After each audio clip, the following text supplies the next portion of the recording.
అందరికీ నమస్తే అండి. కూటమి ప్రభుత్వం అధికారంలోకి వచ్చిన తర్వాత గత ప్రభుత్వం అంటే వైసీపీ అధికారంలో ఉన్నప్పుడు 2019, 2024 మధ్య జరిగిన అవినీతిని, తప్పులను బయటకు తీస్తున్నారు.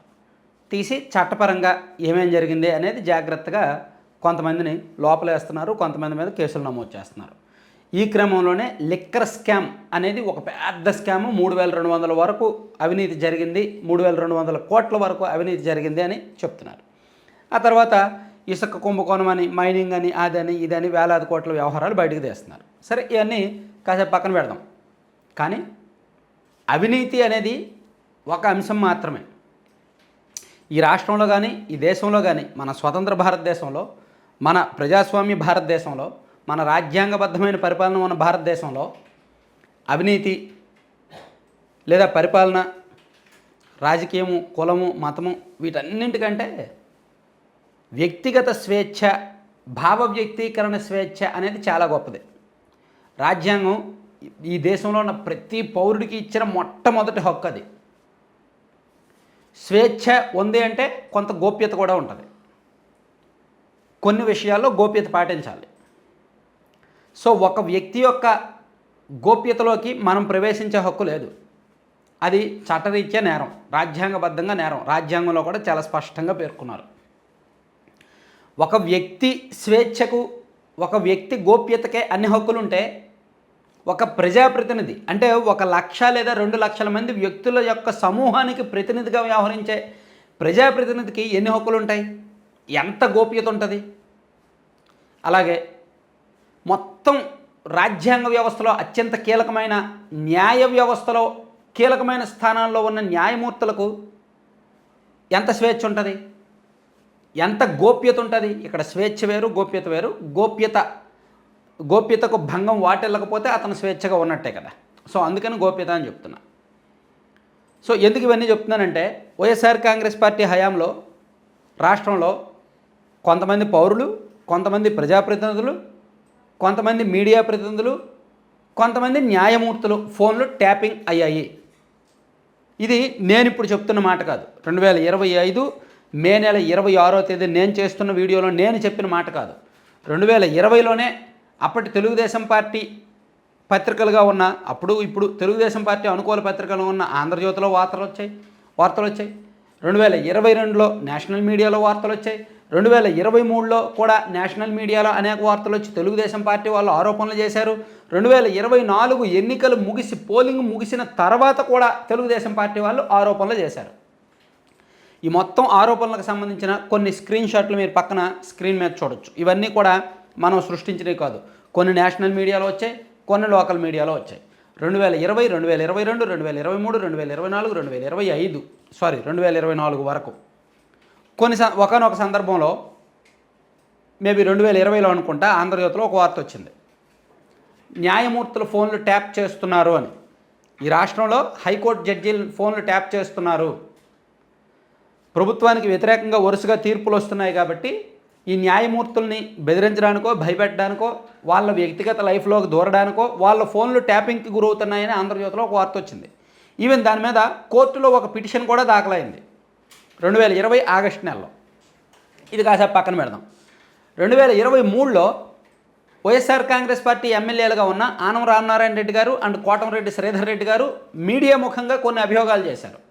తమ ప్రభుత్వం, వాళ్ళప్పటికి వైసీపీ ఎమ్మెల్యేలే, తమ ప్రభుత్వం తమ ఫోన్లను ట్యాప్ చేస్తోంది అని. అలాగే ఒక ఉద్యోగ సంఘం నేత సూర్యనారాయణ గారు ఏదో పేరు, ఆయన కూడా కొన్ని ఆరోపణలు చేశాడు, నా ఫోన్ను ట్యాప్ చేస్తున్నారు అని. ఇలా దాదాపుగా వైఎస్ఆర్ కాంగ్రెస్ పార్టీ అధికారంలో ఉన్న 5 ఏళ్లలో ఆ సొంత పార్టీ వాళ్ళకి స్వేచ్ఛ లేదు, ప్రతిపక్షంలో ఉన్న తెలుగుదేశం పార్టీ వాళ్ళకి స్వేచ్ఛ లేదు. అంతెందుకు నారా లోకేష్ గారు కూడా డైరెక్ట్గా ఫోన్లో ఎవరితో అయినా వాళ్ళ నాయకులతో కూడా మాట్లాడడానికి భయపడ్డారు. ఫోన్లు ట్యాపింగ్ అవుతున్నాయి, మనం వేరే కాల్లో మాట్లాడదాం, లేదంటే డైరెక్ట్ రండి అనే మాట్లాడేవాళ్ళు. చంద్రబాబు నాయుడు గారు అలా. అంటే ఇప్పుడు అధికారంలో ఉన్న ప్రతి ఒక్కరికి తెలుసు వాళ్ళ ఫోన్లు ట్యాప్ అయ్యాయి గత 5 ఏళ్లలో అని.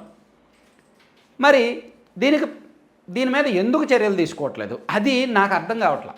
నిజంగా ఓపెన్గా చెప్తున్నానండి, ఈ కేసు కనుక తెర మీదకి తీసుకొచ్చి సక్రమమైన దర్యాప్తు జరిగితే జగన్మోహన్ రెడ్డి గారి రాజకీయ సమాధి ఖాయం. I'm repeating my words, YSR Congress party వాళ్ళ మనోభావాలు దెబ్బతిన్నా నాకైతే నా పూచి లేదు. ఎందుకంటే ఫోన్ ట్యాపింగ్ అనేది వ్యక్తిగత గోప్యతకు సంబంధించిన అంశం. వ్యక్తిగత గోప్యత అలా ఉంటే ప్రజాప్రతినిధులకు సంబంధించిన గోప్యత ఉంటుంది, ప్లస్ జడ్జీలు న్యాయమూర్తులకు సంబంధించిన వ్యవహారము ఉంటుంది. మరి అంతటి తప్పు జరిగినప్పుడు రాజ్యాంగానికి పాత్ర వేసినట్టే కదా, రాజ్యాంగ విలువలకు పాత్ర వేసినట్టే కదా. అసలు న్యాయమూర్తులు ఫోన్లు ట్యాప్ చేయడం ఏంటండి? అసలు స్వతంత్ర భారతదేశంలో ఇప్పుడు వరకు ఏ రాష్ట్రంలో ఏ ప్రభుత్వం మీద ఆరోపణలు రాలా, కానీ గత ప్రభుత్వం మీద వచ్చాయి. కానీ ఈ కూటమి ప్రభుత్వం అధికారంలోకి వచ్చిన 1 ఇయర్లో ఒక్కరంటే ఒక్కరు కూడా, ఒక్క మంత్రి కానీ ఒక్క ఎమ్మెల్యే కానీ ఎవ్వరూ కూడా గత ప్రభుత్వ హయాంలో జరిగిన ఫోన్ ట్యాపింగ్ గురించి మాట్లాడలేదు తెలుసా.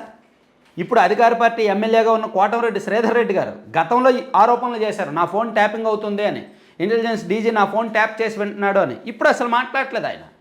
గతంలో వైఎస్ఆర్ కాంగ్రెస్ పార్టీ ఎమ్మెల్యేగా ఉంటూ ఇప్పుడు మంత్రిగా ఉన్న ఆనం రామనారాయణ రెడ్డి గారు మాట్లాడట్లా ఫోన్ ట్యాపింగ్ గురించి. అప్పుడు పుంఖాలుగా రాసిన ఆంధ్రజ్యోతిలో ఇప్పుడు అసలు రాయట్లా. గత ప్రభుత్వ హయాంలో ఫోన్ ట్యాపింగ్ మీద విచారణ జరగాలని ఆంధ్రజ్యోతిలో రాయట్లా. అప్పుడు పిటిషన్లు వేసిన వాళ్ళు కూడా ఇప్పుడు ఆ పిటిషన్ల విచారణకు రావట్లేదు, దాని మీద ఫైల్స్ మూవ్ చేయట్లేదు. ఇదంతా ఎందుకంటే నేను చెప్తున్నా, నిజంగా ఫోన్ ట్యాపింగ్ మీద కనుక విచారణ జరిగితే ఖచ్చితంగా వైఎస్ఆర్ కాంగ్రెస్ పార్టీకి కష్టాలే. ఎందుకంటే అవినీతి అనేది వేరే కేసు అండి. అవినీతి అంటారా, దేశంలో ఉన్న ప్రతి రాజకీయ నాయకుడి మీద అవినీతి కేసులు వస్తాయి. ఒక గ్రామ సర్పంచ్ మీద, ఒక వార్డు మెంబర్ మీద కూడా అవినీతి ఆరోపణలు వస్తాయి. అవినీతి ఆరోపణలు పెద్ద సబ్జెక్ట్ కాదు. అఫ్కోర్స్ అవినీతి తప్పే కావచ్చు, రూపాయి దొంగతనం చేసిన అవినీతే, వేల కోట్ల దొంగతనం చేసిన అవినీతే కావచ్చు. కానీ ఫోన్ ట్యాపింగ్ అనేది మాత్రం మరో కోణానికి సంబంధించిన అంశం. స్వతంత్ర భారతదేశంలో ఈ 78 ఏళ్లలో ఎవరి మీద కూడా ఇంత తీవ్రమైన ఆరోపణలు అయితే రాలేదు. మరి వీళ్ళ మీద వచ్చాయి కదా, ఎందుకని కూటమి ప్రభుత్వం ముందుకు వెళ్ళట్లా?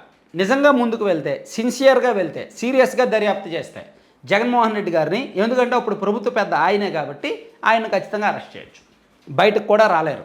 ఎందుకంటే న్యాయమూర్తులకు సంబంధించిన వ్యవహారం, కోర్టులకు సంబంధించిన వ్యవహారం, రాజ్యాంగానికి సంబంధించిన వ్యవహారం కాబట్టి. ఇదే ఫోన్ ట్యాపింగ్ అంశం మీద తెలంగాణలో టీఆర్ఎస్ పార్టీ గిలగిలా కొట్టుకుంటుంది తెలుసా. గడిచిన ఏడాది కాలంగా ఫోన్ ట్యాపింగ్ అంశం మీద తెలంగాణ కాంగ్రెస్ ప్రభుత్వం సీరియస్గా దర్యాప్తు చేస్తోంది. ఒక 2-3 అధికారులు విదేశాలకు వెళ్ళిపోయారు. ప్రభాకర్ అనే అధికారి అమెరికా వెళ్ళిపోయి, ఆయనే కీలకం దీనిలో. ఆయన అమెరికా వెళ్ళిపోయి అక్కడే ఉండిపోతున్నాడు, అక్కడ నుంచి రావట్లా. ఆయనకి ఎన్ని నోటీసులు ఇస్తున్నా ఆయన రావట్లేదు. ఆయన వస్తే కేసీఆర్ కుటుంబం రాజకీయంగా సమాధి అయిపోతుంది.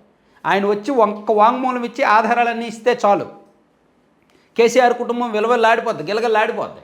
సో అందుకని దాని నుంచి తప్పించుకోవడానికి వాళ్ళు ఉన్నారు. కేసీఆర్ గారు ఒక 50% ఫోన్ ట్యాపింగ్ చేస్తే జగన్మోహన్ రెడ్డి గారి ప్రభుత్వం 90% అబోవ్ ఫోన్ ట్యాపింగ్ చేశారనమాట. సో మరి ఎంత శిక్ష పడాలి, ఎంత పెద్ద నేరం ఇది? సో నేనేమనుకుంటున్నానంటే, జగన్మోహన్ రెడ్డి గారు చేసిన పెద్ద పెద్ద నేరాల జోలికి, పెద్ద పెద్ద వ్యవహారాల జోలికి బహుశా కూటమి ప్రభుత్వం వెళ్ళదేమో. ఏదో అవినీతి కేసులు, రాజకీయాల్లో అందరి మీద అవినీతి కేసులు ఉంటాయి కాబట్టి అవినీతి కేసులకు వాళ్ళు సమాధానం చెప్పుకోగలరు, ఇదంతా రాజకీయ కక్ష సాధింపు అది ఇదని. ఫోన్ ట్యాపింగ్ కేసులకు సమాధానం కూడా చెప్పుకోలేరు.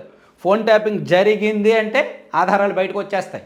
ట్యాపింగ్ జరిగిన ఫోన్ రికార్డ్స్ కూడా ఆ దర్యాప్తు అధికారులు బయట పెట్టేయచ్చు. ఈవెన్ మీడియాకు బయట పెట్టకపోయినా, పబ్లిక్ డొమైన్లో పెట్టకపోయినా కోర్టుల్లో అయినా బయట పెట్టేయచ్చు. పలానా టైంలో పలానా కాల్ని వీళ్ళు ట్యాప్ చేసి విన్నారు, ఇదిగో దానికి ఆధారం, ఇదిగో పలానా న్యాయమూర్తి పలానా దగ్గర ఉన్నప్పుడు మాట్లాడుతున్నప్పుడు వాళ్ళు ఫోన్ ట్యాప్ చేశారు, ఇదిగో దానికి ఆధారం అనేది కోర్టులో ఇస్తే చాలు, పబ్లిక్ డొమైన్లో పెట్టక్కర్లే. చాలా సీరియస్ పరిణామాలు ఉంటాయి, చాలా తీవ్రమైన పరిణామాలు ఉంటాయి. జగన్మోహన్ రెడ్డి గారు రాజకీయ సమాధి అయిపోద్ది. కానీ కూటమి ప్రభుత్వం వెళ్ళట్లేదు అంటే తెగే వరకు లాగరేమో. జగన్మోహన్ రెడ్డి గారు అంటే తెగే వరకు లాగారు, తెగింది కాబట్టి ఆయన ఊడి ఎక్కడో పడ్డాడు.